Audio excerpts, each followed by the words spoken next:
Bienvenidos todos a este momento en el que hablaremos de nutrición funcional. De manera general y como una introducción, ya que este es un tema muy amplio e interesante que se puede aplicar en el día a día. Puede ser definida la nutrición funcional como el escoger alimentos que provean nutrientes, satisfacción sensorial por su color, olor, sabor y textura, y compuestos bioactivos con propiedades benéficas para la salud o para reducir el riesgo de contraer enfermedades. Cambia el concepto de nutrición adecuada al de nutrición óptima. El fundamento de la nutrición funcional se encuentra en la frase de Hipócrates, quien dijo, que tu alimento sea tu medicina y que tu medicina sea tu alimento. Los alimentos funcionales se definen como alimentos naturales o procesados que contienen compuestos bioactivos, que son sustancias que proveen beneficios para la salud, probadas clínicamente y documentadas. Sirven para la prevención, manejo o tratamiento de enfermedades crónicas. Los alimentos funcionales tienen características como las siguientes. Tienen efectos demostrados en la cantidad que se consumen normalmente, no son cápsulas o comprimidos ni ninguna forma farmacéutica, son alimentos naturales o alimentos a los que ha sido añadido un componente funcional o también alimentos a los que han sido removidos o modificados componentes no saludables. Pueden ser funcionales para toda la población o para grupos particulares.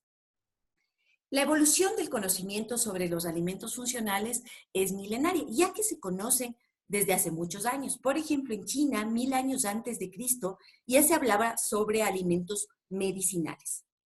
Hipócrates en Grecia asoció los alimentos a la salud. En la era actual, Japón es quien, a partir del año 1984, tiene una lista de alimentos específicos para uso en la salud, o FOSHU. Y luego, Estados Unidos, a través de la Asociación de Dietética Americana, y Europa, a través de la Comisión de Acción Concertada sobre la Ciencia de los Alimentos Funcionales, FUFOSE, también han dado un impulso al estudio y reconocimiento de los alimentos funcionales. Para determinar si un alimento funcional es necesario tener la evidencia científica, es decir, tener revisiones de la literatura o estudios científicos o clínicos que evalúen la correlación entre la sustancia y la prevención de la enfermedad. Para ello, las agencias reguladoras que controlan esto son la FDA en Estados Unidos, la EFSA en la Unión Europea y en el caso del Ecuador, el Ministerio de Salud Pública como el organismo rector de la salud y el INE a través de la normalización y la expedición de requisitos y normativa que nos permite tener claramente un lineamiento de los alimentos funcionales, especialmente procesados. Los principales grupos de enfermedades y disfunciones en las que inciden los alimentos funcionales es en la prevención de enfermedades cardiovasculares, de determinados tipos de cáncer y de osteoporosis, en el refuerzo del sistema inmune y también en que proporcionan antioxidantes y confort digestivo y mejoran procesos de atención y memorización. Los alimentos funcionales se pueden consumir en todos los estados de salud y necesidades nutricionales. Por ejemplo, dentro de dietas tradicionales saludables, dietas restrictivas y dietas carenciales de riesgo. Son varios los alimentos y compuestos bioactivos que se consideran funcionales. Por ejemplo, los prebióticos, probióticos y simbióticos, los alimentos adicionados y fortificados, los aceites esenciales dentro de los que se encuentran los omegas 3, 6 y 9, los quimiopreventivos, los fitoestrógenos, los antioxidantes y la fibra soluble e insoluble. Es importante mencionar que un mismo alimento puede contener varias sustancias bioactivas y que una sustancia bioactiva puede producir varios efectos fisiológicos. En esta ocasión vamos a tratar sobre los probióticos, prebióticos y simbióticos.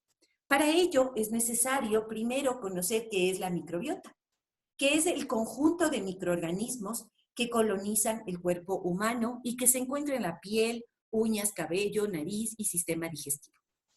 La microbiota intestinal, que se encuentra en el tracto gastrointestinal, representa alrededor del 70 al 80% de toda la microbiota del ser humano. Y la composición es específica del huésped. Evoluciona a lo largo de la vida y es susceptible a modificaciones exógenas como endógenas. Y hoy es muy común, y hay muchos estudios sobre el microbioma, que es el genoma de la microbiota. El número de microorganismos que tiene un ser humano está alrededor de 100 billones, que en relación al número de células que tenemos, que es de 10 a 37 billones, representa de 3 a 10 veces. Es decir, tenemos o contenemos más microorganismos que células en nuestro cuerpo. En la gráfica del lado derecho se puede ver que existen diferentes tipos de bacterias de acuerdo al sitio que estemos estudiando. Esta microbiota se desarrolla durante toda la vida, antes del nacimiento inclusive, y tiene efectos positivos para su desarrollo, como la translocación de la microbiota intestinal materna, es decir, los microorganismos que pasan desde la madre hacia el feto. La suplementación materna con probióticos y prebióticos, el tipo de parto vaginal, que es muy importante para esto, el tipo de lactancia, que la lactancia materna favorece el crecimiento de las bacterias buenas para la salud, el tratamiento con probióticos y prebióticos y el entorno que tiene el desarrollo, la persona durante su desarrollo. Por ejemplo, es muy diferente las bacterias que tiene una persona de la ciudad a la persona que ha vivido en el campo. También existen riesgos para la microbiota y el desarrollo y la posibilidad de que las bacterias, más bien negativas para la salud, se reproduzcan, como es el caso de las infecciones maternas, la cesárea, la lactancia artificial, el uso de antibióticos, los ingresos hospitalarios. Y se ha visto una relación directa de la dieta y la microbiota. Es decir, ciertos alimentos, por ejemplo, de origen vegetal, se ha visto que promueven el crecimiento de bacterias del género Prevotella, mientras que alimentos ricos en grasas permiten el desarrollo de bacterias del género Bacteroides. ¿Esto qué quiere decir? Que nosotros podemos incidir directamente en nuestra microbiota a través de nuestra dieta. Este estudio, por ejemplo, muestra las bacterias presentes en la leche materna, que son transmitidas a los recién nacidos y que van a constituir parte de su microbiota. En este gráfico se encuentran un listado de las bacterias y cuáles tienen un efecto benéfico, que son las que se encuentran a la derecha y están marcadas en color verde, y las que tienen un efecto perjudicial en la salud. Por ejemplo, las del lado derecho tienen una competencia con bacterias patógenas y por tanto permiten que no se desarrollen. También fermentan material no digestible y nos ayudan a producen sustancias benéficas para el ser humano como ácidos grasos de cadena corta, ciertas vitaminas, aminoácidos esenciales y lo más importante, ayudan en la modulación inmunológica. Mientras que las bacterias que se encuentran a la izquierda y que están marcados en rojo pueden producir carcinógenos, toxinas, putrefacción, es decir, efectos no deseables sobre la salud del ser humano. Por tanto, sería y es necesario mantener una cantidad de bacterias benéficas mayor a la cantidad de bacterias negativas para la salud. Cuando no existe este balance o las bacterias que tienen efectos negativos superan en número a las de los efectos positivos, se puede causar depresión del sistema inmune, estreñimiento y flatulencias, inflamación intestinal y acumulación de toxinas.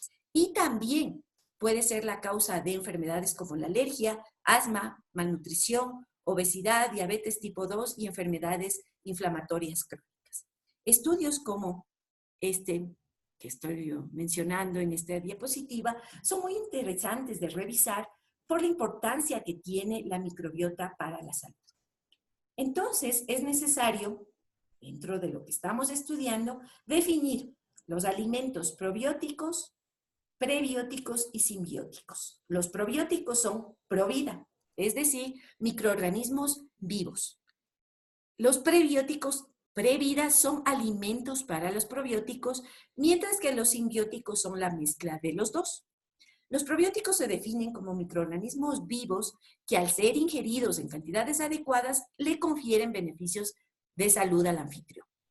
Para ello es muy importante identificar claramente la taxonomía del género, especie y cepa de bacterias, porque esas son las que tiene el efecto comprobado. Por ejemplo, estos alimentos son el yogur, el kumis, los alimentos fermentados como el chucrut, el kimchi. También ciertos suplementos infantiles, polvos y píldoras se consideran probióticos. Algunas cepas probióticas reconocidas se encuentran dentro de esta publicación y son el Bifidobacterium, ciertas cepas también de Lactobacillus y algunas de Streptococcus. ¿Cuáles son los efectos para la salud de los probióticos? La producción de sustancias benéficas como los ácidos grasos de cadena corta, mejorar la absorción de iones como calcio, hierro, magnesio, aumentar la inmunidad del huésped y, como les mencionaba, se están estudiando los efectos benéficos en enfermedades intestinales como el síndrome de colon irritable, enfermedades inflamatorias y han presentado efecto protector frente a infecciones intestinales, diarrea del viajero, reducción de la presión intestinal, de los niveles de glucosa, colesterol, triglicéridos y fosfolípidos en sangre, así como la síntesis de triglicéridos y ácidos grasos en el hígado, previniendo el riesgo de diabetes, obesidad y desarrollar aterosclerosis. Todo esto está en estudio y en esta lista, por ejemplo, podemos ver la enfermedad y la localización de la microbiota, que en su mayoría es la del tracto intestinal. Por otro lado, se está estudiando un tema apasionante que es el eje cerebro-intestino-microbiota. ¿Qué quiere decir esto?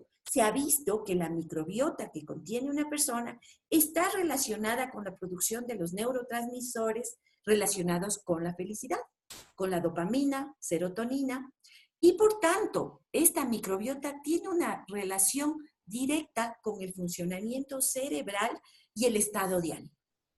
Y se está correlacionando la microbiota con enfermedades como la depresión y otros trastornos del sistema nervioso.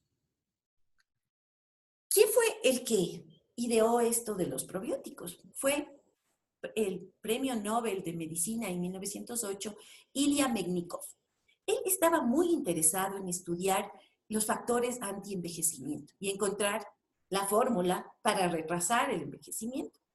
Dentro de sus estudios vio que la población de Bulgaria era la que vivía más tiempo y analizó que ellos consumían muchos alimentos fermentados y leche ácida o yogur.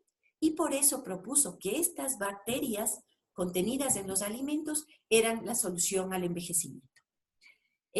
La normativa nos indica, por ejemplo, esta norma del Códex, qué bacterias contienen los yogures, el kefir, el kumis, y por tanto son considerados probióticos estos alimentos.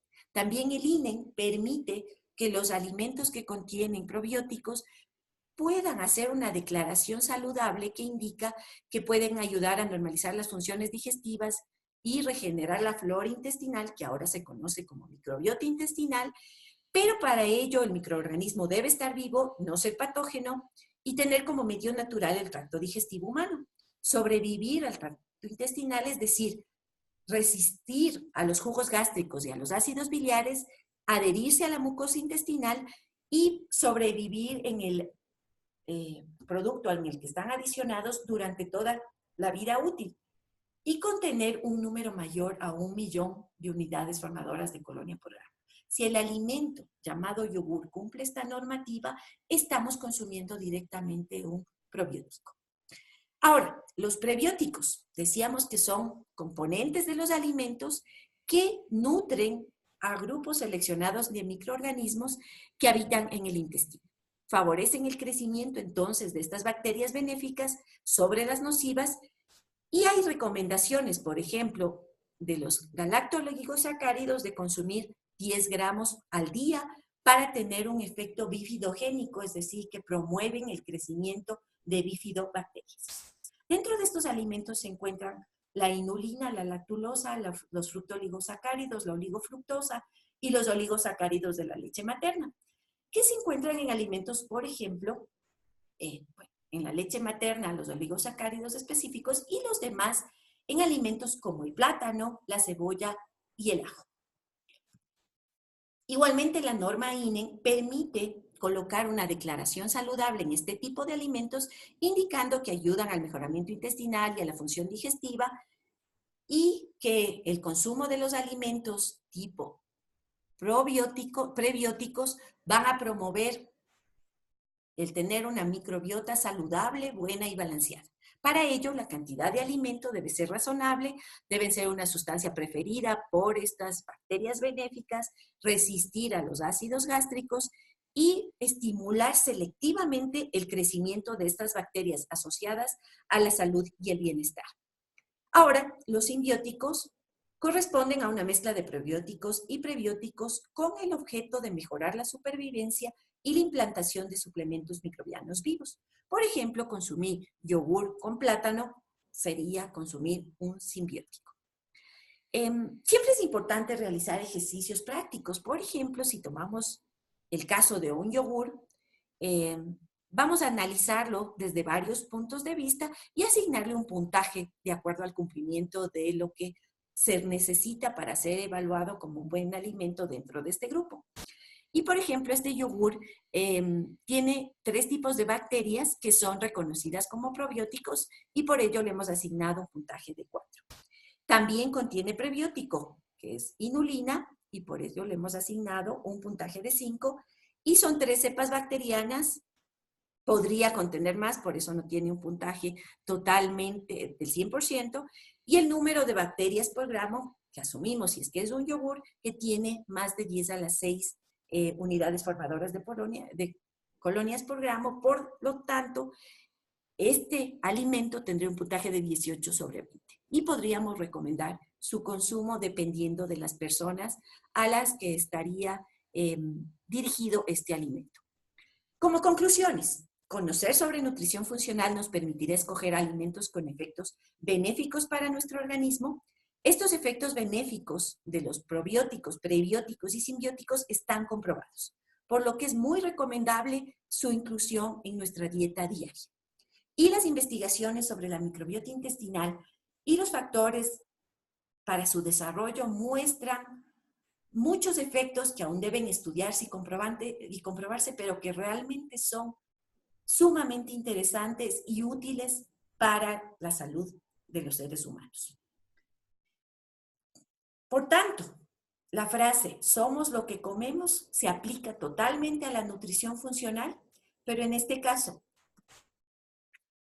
podemos decir que más aún se aplica la frase de John Cryan, el investigador principal del Instituto Cork de Irlanda, que nos dice: somos lo que come nuestra microbiota. De esta manera les doy la bienvenida al mundo de la nutrición funcional, les agradezco por su tiempo y ahí están mis datos de contacto. Les agradezco mucho y será hasta la próxima. Hasta luego.